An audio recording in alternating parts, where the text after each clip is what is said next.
Major spoilers ahead for the ending of Avengers: Infinity War.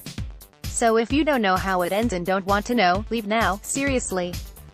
Get out of here. One last warning: Avengers: Infinity War leaves the situation in the Marvel Cinematic Universe in a precarious, and fairly horrifying, state.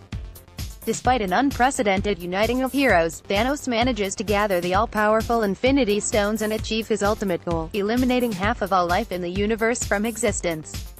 With a snap of his fingers, Thanos causes a huge number of people to simply vanish into clouds of dust, including most of the MCU's stable of superheroes. People like Falcon, Black Panther, Star-Lord, Scarlet Witch, Mantis, Doctor Strange and Spider-Man, they're all dead now. Thanos won, and the Avengers and their allies lost.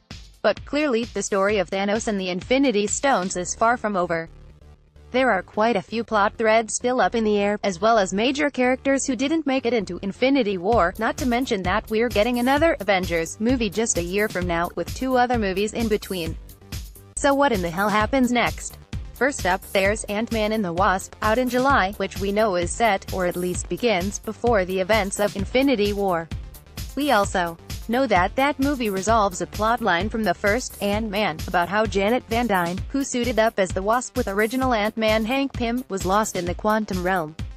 That's the space between molecules and atoms, so small Pym thought Janet could never return from it, and presumed her dead. But Scott Lang, the current Ant-Man, managed to make it back from the quantum realm in Ant-Man, reigniting Pym's hope in finding his wife Janet. Also read, how will Ant-Man and the Wasp factor into that insane Avengers: Infinity War cliffhanger? Since we know Michelle Pfeiffer is playing a modern version of Janet Van Dyne, it's safe to say she'll be rescued from the quantum realm. And we're willing to bet that what Janet learned about the realm, or what we learn about it in Ant-Man and the Wasp, will have a direct impact on Avengers 4. Ant-Man wasn't a part of Infinity War, but placing a separate story in between the 2 halves of that tale implies that it will be a very important piece of this puzzle. Especially considering both Ant-Man and the Wasp are slated to pop up in Avengers 4.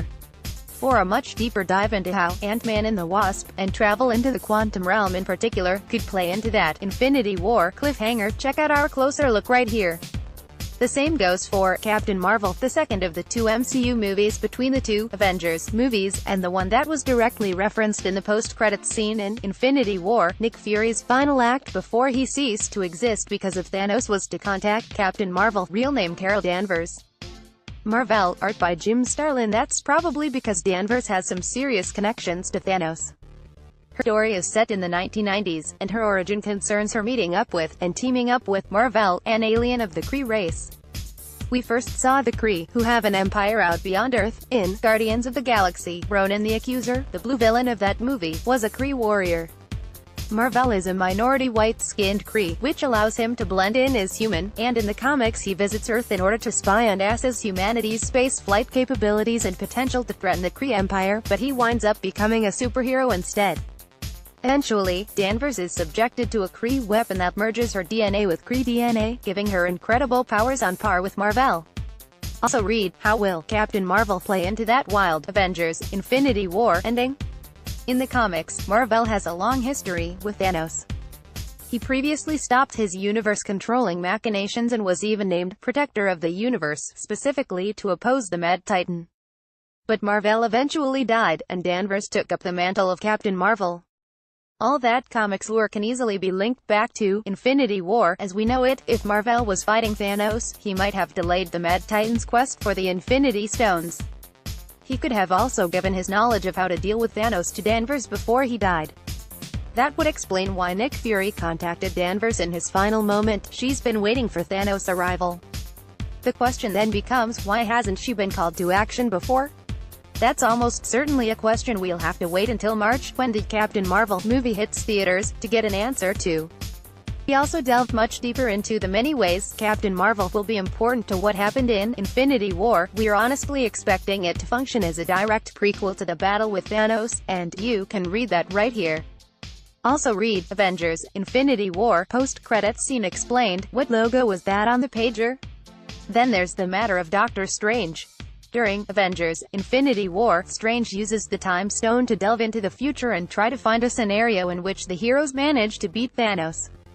He reports back that of the more than 14 million timelines Strange visited, he found one in which they were victorious.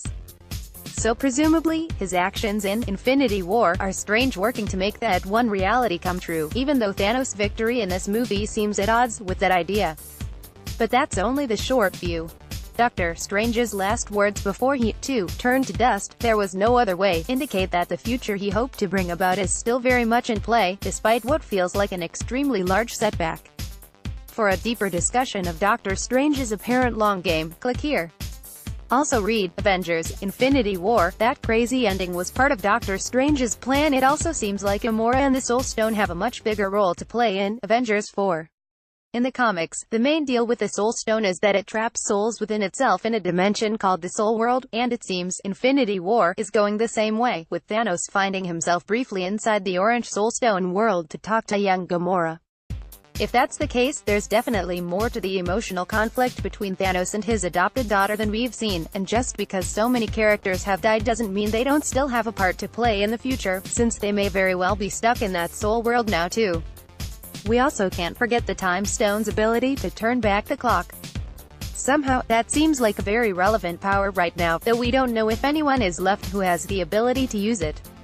Well, there might be one person, at least going off the 1991 event comic series on which Infinity War is very loosely based. That 6-issue series, Infinity Gauntlet, has little in common with the movie beyond being about Thanos using the gauntlet to wipe out half of all life in the universe and the surviving heroes having to deal with the fallout. Most of the major players are not part of the Marvel Cinematic Universe, like Adam Warlock and the Silver Surfer, and while Doctor Strange has a major part to play after Thanos makes his big move in the book, he's among the dead at the end of Infinity War. Also read, Avengers, Infinity War. Here's what happened next in the comic book version of the story. However, there is one big connection: Nebula. In the comic story, she's the one who eventually is able to rip the Infinity Gauntlet off Thanos' hand, and she's one of the few main characters who survived the Purge in the movie version. Given Nebula's relationship with Thanos in the MCU, it's safe to say she'll be pretty dang important in the next movie even without considering the Infinity Gauntlet comic. Anyway, it's something to think about. Have a much more detailed rundown of the Infinity Gauntlet story and how it lines up with Infinity War and the situation in the MCU in general, which you can read right here. And then there's Clint Hawkeye Barton, who sat out Avengers, Infinity War. What's his deal? Is he hanging out with Scott Lang, doing tiny AntMan things? Is he going to come out of retirement after Thanos vanished half his family, angry to an extent we've never seen? Is he secretly a shape-shifting Skrull? Who knows? Of course, this is all speculation based on the story evidence left behind in Avengers, Infinity War, and educated guesses about what we know about the MCU and Marvel Comics. It's very possible any number of other things we haven't anticipated could come up. But there are a lot of pieces that seem like they're coming together in Infinity War, and beyond that seem very likely to have a big impact on the MCU going forward. With over 30 years of theatrically released Marvel movies, it's always a good time to rank them all, from Howard the Duck to the Marvel Team-Up to end all Marvel Team-Ups. Avengers, Infinity War, 50. Fantastic Four, Rise of the Silver Surfer, just a nightmare. A total nightmare. There have been a number of bad superhero movies, but from the talking gas cloud the filmmakers cast as Galactus to Jessica Alba's dye job, this one transcends bad. 49. X-Men Origins, Wolverine, a totally chaotic stir-fry of nonsense that tells the story of how Wolverine got his claws. Features an early version of Deadpool, also played by Ryan Reynolds, whose mouth is stapled shut, which should tell you all you need to know about it. 48. Elektra, that 5 minutes when they tried to turn Jennifer Garner into an action star went about as well as it should have.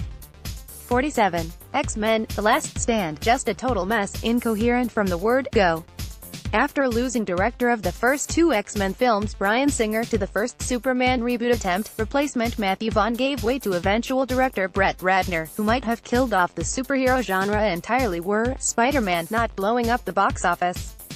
46. Fantastic Four 2015, there could maybe have been a good movie in here somewhere. The cast, Michael B. Jordan, Miles Teller, Kate Mara, certainly warranted one. But this Frankenstein of a film is a behind-the-scenes horror story, and you can see it in the totally disjointed final product. 45. Daredevil. This was basically early 2000s, the movie, with Ben Affleck, Jennifer Garner, Colin Farrell and Michael Clarke Duncan as the main players. The cherry on top of this turd sundae was that damn Evanescence song.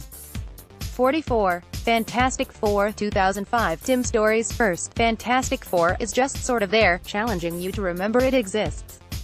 With Chris Evans, who played the Human Torch here, going on to embody Captain America in the Marvel Cinematic Universe. That gets tougher every year. 42. The Punisher 2004. This is The Punisher as a straight revenge thriller, and it's not bad. Thomas Jane performs admirably, but the whole thing is missing that extra something that would have elevated it beyond standard genre fare. Setting it in Tampa didn't help. 41. Spider-Man 3 inches. Maybe the bad outweighs the good here, but emo Peter Parker's dance number remains one of the greatest single moments in any comic book movie. Sorry, haters.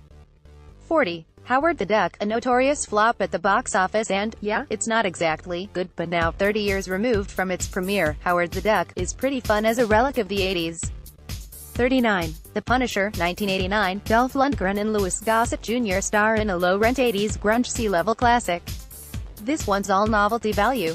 38. Ghost Rider. For a movie starring Nick Cage about a dude who rides a Harley and turns into a flaming skeleton, this is a surprisingly mundane movie. 37. The Amazing Spider-Man. We may never figure out what went wrong with Mark Webb's Spider-Man duology, but his choice of Andrew Garfield to play Peter Parker is still brilliant. It just sucks that this movie doesn't really make any sense. 36. X-Men. The beginning of the current wave of theatrical superhero movies, X-Men was kind of a cheapie and it showed. Novel at the time, now it just comes off as unremarkable mid-budget action fare as Fox was merely sticking its toe in the superhero waters. 35. The Incredible Hulk. It's sometimes hard to remember that this one counts as part of the MCU, since it placed Ed Norton in the Dr. Banner role since inhabited by Mark Ruffalo in the Avengers films. It's also hard to remember because it's generally not memorable. 34. Thor. The fantasy Marvel movie is directed by Kenneth Branagh, who covers the whole movie in canted angle shots and theatrical stylings. It's pretty boring, also, but at least it looks cool. The Amazing Spider-Man 2, more of the same impossible-to-follow hack-and-slash plotting from the previous movie, offset by Andrew Garfield continuing to be awesome and Jamie Foxx going way over the top as the big bad. 32. Thor. The Dark World. The Dark World, in contrast to the first Thor movie, is certainly not boring. If anything, it suffers the opposite problem, going so hard and fast that it loses substance. Blade Trinity, starring a pre-Deadpool Ryan Reynolds basically playing a vampire-slaying Deadpool, throwing out one-liners like his mama's life depended on it. This may not a good movie, but it sure is fun. 30. X2, X-Men United. A big step up from the first X-Men, both in production values and quality. It still lacks much in the way of energy, which is inexcusable when you've got Ellen coming as the teleporting mutant Nightcrawler all over your movie. 29. Spider-Man. Sam Raimi truly assembled the prototypical superhero movie with his first entry in the Spider-Man franchise in 2002. Like X-Men before it, Spider-Man is a bit underwhelming today, but unlike X-Men, it was proud of its nerd roots. 28. X-Men Apocalypse could have been a bizarre ironic summer classic if it were structured like a real movie and had any character development whatsoever. Instead it's just a shot of visual adrenaline that I'll probably want to revisit at some point, but not when I'm sober. 27. Avengers Age of Ultron. Ultron is frustrating for what it lacks, chiefly the feeling that it's advancing the overall story arc of the Marvel Cinematic Universe. But as with the first Avengers movie, its weaknesses are overcome by great character work. Iron Man. It was Robert Downey Jr.'s re-emergence on the big screen, and he's flawless in this origin story that takes Tony Stark from billionaire playboy weapons manufacturer to billionaire playboy other things manufacturer. 25. Blade. Pure B-movie trash, which is fine because that's precisely what it aims for. Bloody, crass, awesome. Blade, by the way, remains the only black comic book character besides Shaquille O'Neal's Steel to get his own movie, though Marvel's Black Panther is slated for a 2018 release. 24. Ghost Rider. Spirit of Vengeance. For the sequel, they tapped the crank director duo known as Neville Taylor. It was an inspired choice, because Spirit of Vengeance was exactly as nutty as you'd hope a PG-13 comic book movie would be. Shame that it was apparently stressful enough to break up the tandem of Mark Neville and Brian Taylor. 23. Captain America, the First Avenger. A lot of folks like to complain that all superhero movies are the same. but this was actually a pretty good World War II movie, too. 22. Punisher, Warzone. Whereas the previous Punisher movie was melodramatic and contemplative, this one is just murderous. And it's awesome. 21. Guardians of the Galaxy. Plot-wise, it never really adds up to anything, but the strength of the cast and the bizarre world they explore more than make up for it. 20. Blade 2. Beloved nerd Guillermo del Toro took over for this one and ramped everything up to 11. More vampires, more blood, more people getting sliced up, and of course baddies whose jaws can split open and swallow a person's head whole. 19. Big Hero 6. Disney Animation Studios made a Marvel movie, and it's really sweet. Sure, it's the kiddie version of Marvel, but that doesn't prevent it from being a wholly satisfying experience. 18. Guardians of the Galaxy Volume 2 inches. An improvement on the first film, and an absolute delight from moment to moment, but it never quite coalesces into a coherent whole because so many subplots distract from the core story and rob it of its emotional impact. Would be a top 5 comic book movie if it had just reined in the plot. 17. Hulk. In 2003 the modern wave of superhero movies was still in its infancy, and Ang Lee, still the best filmmaker to do a comic book movie, got experimental with Hulk, and what he made was an incredible melodrama with visual stylings meant to ape comic book panels. It didn't sit well with audiences, but Hulk remains one of the most compelling and interesting Marvel movies to date. 16. The Wolverine. This was, like, just a legitimately enjoyable melodramatic action movie. Sure, it turns into a video game boss battle by the end, but for most of its running time it's just an actual movie. 15. The Avengers. The story is a total mess, relying heavily on moviegoers' memories of previous MCU films. If you didn't remember or know coming in what the Tesseract was, hoo boy. But the novelty of the Marvel's first big superhero team-up was irresistible, and director Joss Whedon balanced his ensemble expertly, giving everyone plenty to do so none of them ever fades into the background. X-Men, Days of Future Past. Its time travel logic is a bit iffy, but Days of Future Past is still tremendously entertaining because, while epic, it's not overly serious. As Back to the Future taught us long ago, you can get away with a lot of logical leaps if you strike the right tone. 13. Deadpool. In the angsty and angry times we live in, Deadpool is perfect. Aggressively violent and flippantly mean-spirited, it's the exact emotional release we needed. 12. AntMan. AntMan represented a first for the MCU by being a straight-up comedy. And it's a very good one, with a cast that's perfectly suited for it. Aside from Paul Rudd who plays Ant-Man himself, Michael Pena is the true standout as Scott Lang's best friend and former cellmate. X-Men, First Class. The first X-Men movie that could be described as fun. It's basically 2 movies crammed into one, story-wise, but director Matthew Vaughn's touch is so breezy and enjoyable that it totally works anyway, thanks in large part to a brilliant cast that includes Michael Fassbender, Jennifer Lawrence and James McAvoy. 10. Spider-Man, Homecoming. Not quite the best Spider-Man movie, but still an absolute delight, with a cast full of scene stealers. Michael Keaton as the Vulture makes for one of the best Marvel villains ever. 9. Doctor Strange. If it weren't hamstrung with all the requisite elements of an origin story, Doctor Strange might have been the best Marvel movie ever. That's the power of the astonishing visual imagination on display here. We'll love to talk about the nebulous concept of capturing some long-lost childlike sense of wonder, though the magic of cinema. Doctor Strange is one of the only movies I've watched as an adult that really accomplishes that. 8. Spider-Man 2. This is a movie that fully understands its main character and taps into what made him such a captivating figure for so long. Yeah, Peter Parker is a superhero, but he's also a college kid working a minimum wage job to make rent while also taking university physics classes. Peter buckles under the pressure, something we can all relate to. 7. Iron Man 3 inches. As far as I'm concerned, this is the Iron Man movie. Somehow, Shane Black was able to infiltrate the MCU and make a legitimate Shane Black movie with all the wit and raw humanity you'd expect from him. It carries exactly the sort of authorial identity we should want all these movies to have. 6. Thor Ragnarok, a thorough delight. This might be the most fun we had at the movies in all of 2017, and so we can't help but love it. 5. Captain America, Civil War. Multiply the 2 previous best Marvel movies by one another and you get Civil War. It packs the sort of emotional payoff all the disconnected Marvel movies can't really provide. And as an action film it's easily the best of the superhero genre. 4. Black Panther. It's held back a little by being saddled with standard origin movie issues. Introducing audiences to the world of Wakanda isn't a quick and easy task, and it could use an extra 15 to 20 minutes to flesh out the supporting characters, but still manages to be the most substantial superhero movie ever. It's kind of amazing that Disney let writer-director Ryan Coogler make this overt a political statement. It's the most openly political mega-budget movie I've ever seen. Also, while I'm listing superlatives, Michael B. Jordan delivers the best performance ever in a superhero movie. 3. Avengers: Infinity War. You could certainly make the argument that Infinity War does not really hold up as a complete movie on its own, because it kinda begins with the second act. But I don't care. The culmination of this 10-year, shared universe experiment should stand on the shoulders of the movies that came before it. The fact that it packs such a profound emotional punch, however, is what really makes it work. Captain America: The Winter Soldier. The Russo brothers, who made their entrance to the MCU directing Winter Soldier, before taking the reins on Civil War, and, eventually, 2018's Avengers: Infinity War, really impressed with Winter Soldier. It's a classic spy thriller with a superhero twist. And Robert Redford as the bad guy is a really nice touch. 1. Logan. James Mangold's small-scale western is a game-changer for the entire superhero genre, daring to defy pretty much standard by which you expect these movies to operate.